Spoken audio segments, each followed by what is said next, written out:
आज डाउटनेट आप डाउनलोड करें। डाउटनेट पर अपने सभी गणित, रसायन विज्ञान, भौतिक विज्ञान और जीव विज्ञान के डाउट्स का करो सफाया।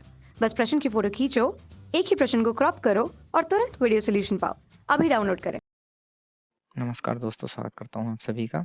आपका प्रश्न है, एक उत्क्रमणीय अभिक्रिया में जिसमें साम्य पर दो क्रिया कारक हैं, तो यदि क्रिया कारकों के सांद्रण को दोगुना कर दिया जाए तो साम्य स्थिरांक में क्या परिवर्तन होगा। ठीक है, तो इसके हमें चार ऑप्शन दिए हैं। पहला ऑप्शन कहता है दोगुना हो जाएगा, दूसरा ऑप्शन कहता है आधा हो जाएगा, तीसरा कह रहा है एक चौथाई हो जाएगा, चौथा ऑप्शन है समान रहेगा। आइए देखते हैं कौन सा ऑप्शन सही रहेगा। तो जो क्रिया कारक होते हैं, पहले हम ये देख लें क्रिया कारक क्या होते हैं। ये हमारे किसी अभिक्रिया को शुरू करते हैं, अभिक्रिया को शुरू करने के काम में आते हैं। ठीक, तो अभिक्रिया शुरू करते हैं, ये हमारे क्रिया कारक होते हैं।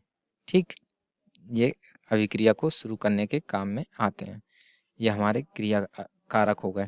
अब उदाहरण के तौर पर हम ले लें, यदि हमारे दो अभिकारक ए व बी हैं और ये उत्क्रमणीय अभिक्रिया देते हैं और उत्पाद सी व डी बनाते हैं, तो द्रव्य अनुपातिक क्रिया नियम से हमें पता है कि यह अग्र अभिक्रिया का वेग जो होता है वो अभिकारक पदार्थों के सक्रिय द्रव्यमान के समानुपाती होता है।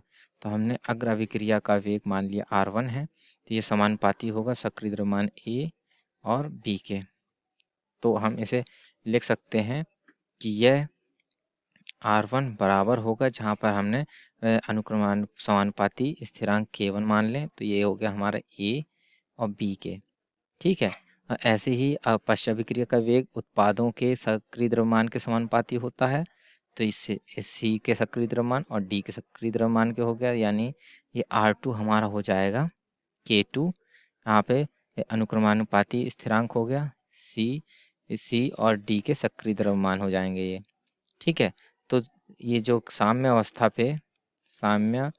अवस्था में जो अग्र अभिक्रिया का वेग होता है वो पश्च अभिक्रिया के वेग के बराबर होता है। ठीक है ना, तो ये K1 ए बी बराबर होगा K2 सक्रिय द्रव्यमान सी और डी के। ठीक है, तो ये K1 बटे K2 जब हम इसको सॉल्व करेंगे तो हो जाएगा सक्रिय द्रव्यमान सी और सक्रिय द्रव्यमान डी के बटे सक्रिय द्रव्यमान ए और सक्रिय द्रव्यमान बी के। ठीक है ना, तो अब ये जो K1 बटे K2 है, इसको हम एक स्थिरांक है तो इसको हम प्रतिस्थापित करते हैं K से।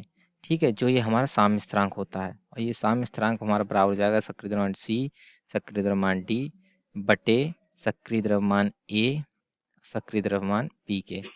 तो यहाँ से हम देख सकते हैं कि जो साम्य स्थिरांक है वो केवल और केवल अभिकारक और उत्पादों के सक्रिय द्रव्यमान पर निर्भर कर रहा है।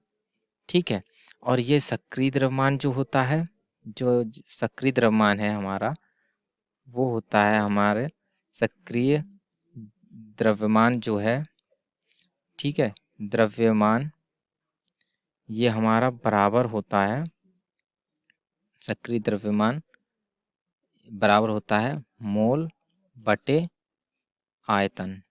ठीक है, तो ये मोल बटे आयतन हो गया हमारा।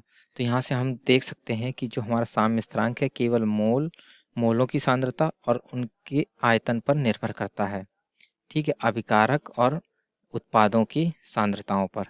ठीक है, तो जो यहाँ पे हमें एक क्रिया अभिकारक दिया है वो मान लेते हैं यहाँ पर ई था, तो यहाँ पर ये जो हमारा साम्य स्थिरांक आया है वो ई पर निर्भर नहीं कर रहा है, के ई पर निर्भर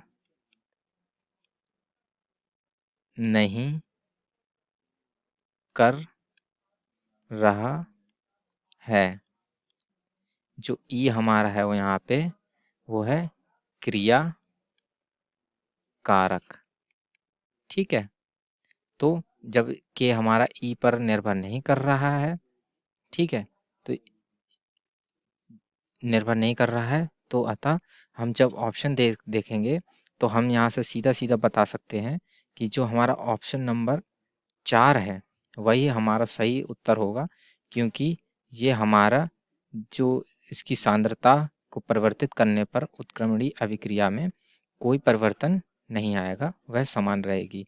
अतः जो हमारा ऑप्शन नंबर 4 है वह हमारा सही उत्तर होगा। आशा करता हूँ आप सभी को समझ में आया होगा। धन्यवाद। कक्षा 6वीं से 12वीं से लेकर नीट, IIT, जेईई वो एडवांस के लेवल तक 1 करोड़ से ज्यादा छात्रों का भरोसा। आज ही डाउनलोड करें डाउटनेट ऐप या व्हाट्सएप करें अपने सारे डाउट्स 8400 400 400 पर।